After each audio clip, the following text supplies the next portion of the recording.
Selamat datang di channel para Real Man. Raibar, salah satu grup telegram pro-Rusia yang punya akses langsung ke internal militer Rusia, memposting sebuah peta dan juga narasi yang cukup mencengangkan, di mana dia mengatakan bahwa sebuah jet tempur Su-30 Angkatan Laut Rusia jatuh di Laut Hitam setelah berusaha melakukan operasi pencegatan terhadap drone-drone laut Ukraina. Bisa Anda lihat pada peta ini, di mana ini adalah peta yang dibagikan oleh Raibar. Garis berwarna biru merupakan rute dari drone laut Ukraina. Kemudian garis berwarna merah merupakan rute dari Su-30 Rusia. Keduanya bertemu di dekat Novorossiysk. Dan kemudian dikatakan Su-30 Rusia jatuh setelah terhantam oleh rudal yang ditembakkan oleh drone laut Ukraina. Grup-grup telegram Rusia lainnya seperti Fighter Bomber juga memposting mengenai kejadian ini, di mana dalam postingannya dikatakan bahwa dua pilot Su-30 yang jatuh itu berhasil diselamatkan oleh kapal kargo sipil. Di grup lainnya, cukup eksplisit dikatakan bahwa Su-30 Angkatan Laut Rusia yang jatuh di Laut Hitam pada serangan besar 2 Mei kemarin dikatakan terkena hantaman dari rudal udara ke udara jarak dekat modifikasi dari drone laut Ukraina, yaitu rudal R-73. Kemudian kami coba menghubungi teman kami yang kebetulan dia menjabat sebagai Danpasmar Odessa untuk mengetahui lebih detail mengenai kejadian ini. Dan kemudian teman kami itu mengatakan taktik yang digunakan oleh GUR dan Angkatan Laut Ukraina dalam operasi ini adalah pancing dan kemudian serang. Drone yang berhasil menjatuhkan Su-30 itu disebut sebagai drone pengawal, di mana dia mengawal lebih dari 20 drone kamikaze laut Ukraina lainnya. Drone pengawal ini dilengkapi dengan rudal dan juga mampu untuk meluncurkan rudal itu. Tujuan dari drone pengawal ini adalah untuk menjatuhkan target udara yang coba untuk menyerang dan meledakkan drone-drone laut Ukraina. Awalnya dikatakan, drone pengawal ini difungsikan untuk menjatuhkan helikopter Rusia, yang biasanya sering digunakan untuk meledakkan drone laut Ukraina, menggunakan cannon ataupun rudal ATGM yang dibawanya. Namun di malam itu, mereka mendapatkan jackpot. Sebuah Su-30 Rusia terbang rendah, dan kemudian menembaki drone-drone laut Ukraina dengan cannon di sayapnya. Dan di saat itulah, drone pengawal ini melepaskan rudal R-73 untuk menenggelamkan sang Raja Cobra ke dasar Laut Hitam. Kurang lebih seperti itulah WA dari Danpasmar Odessa mengenai kejadian ini. Kemudian kami coba menghubungi teman kami yang kebetulan menjadi pangku armada Laut Hitam Rusia untuk mengkonfirmasi kabar ini, di mana dia kemudian memberikan video ini kepada kami. Silahkan Anda lihat dulu full videonya.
Nah, bisa Anda lihat, di awal video, terlihat sebuah drone Ukraina meluncurkan sebuah rudal.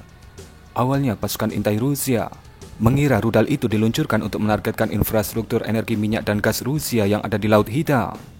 Namun kemudian mereka menyadari bahwa rudal itu diluncurkan untuk menargetkan Su-30 yang berada beberapa kilometer di sekitar drone itu. Dikatakan, sang drone penjaga ini tidak dalam satu rombongan dengan drone kamikaze laut biasa yang tidak membawa rudal.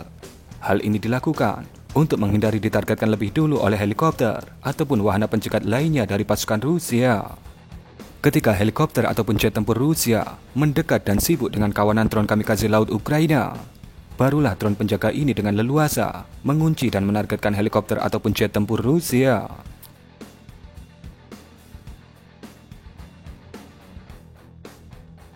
Dalam video ini kita juga diperlihatkan, yaitu di titik lingkaran merah ini. Ini adalah drone kamikaze FPV jarak jauh Ukraina yang diluncurkan dari atas drone laut Ukraina. Jadi di dalam rombongan drone laut Ukraina juga ada drone laut yang mampu untuk meluncurkan drone kamikaze FPV. Di mana pangkok armada Laut Hitam Rusia berspekulasi bahwa kemungkinan besar drone-drone FPV inilah yang digunakan oleh GUR untuk menargetkan radar-radar Rusia di Crimea dan juga Sishanut Rusia yang disiagakan di Crimea. Lantas, kenapa drone Rusia yang merekam ini diam saja? Tentu saja karena drone yang merekam ini adalah drone intai yang hanya dibekali kamera, optik, dan software canggih, namun tidak dibekali dengan senjata. Jadi dia hanya bisa menyaksikan kejadian besar ini terjadi begitu saja. Sekali lagi, kita diperlihatkan bagaimana strategi perang modern Ukraina yang sangat mengagumkan dalam serangan ini. Dan inovasi Ukraina di bidang drone memang benar-benar mengagumkan. Mungkin jika Ukraina memiliki kekuatan produksi drone seperti China, bukan tak mungkin para veteran perang ini bisa menjadikan Ukraina menjadi anggota The Big Four militer terkuat di dunia. Kemudian kami ingin mengucapkan terima kasih kepada Mizan Diding yang sudah memberikan support lebih kepada kami pada 26 April kemarin. Terima kasih untuk ijo-ijo ringgitnya Omku. Salam dari kami untuk para realman internasional dimanapun Anda berada.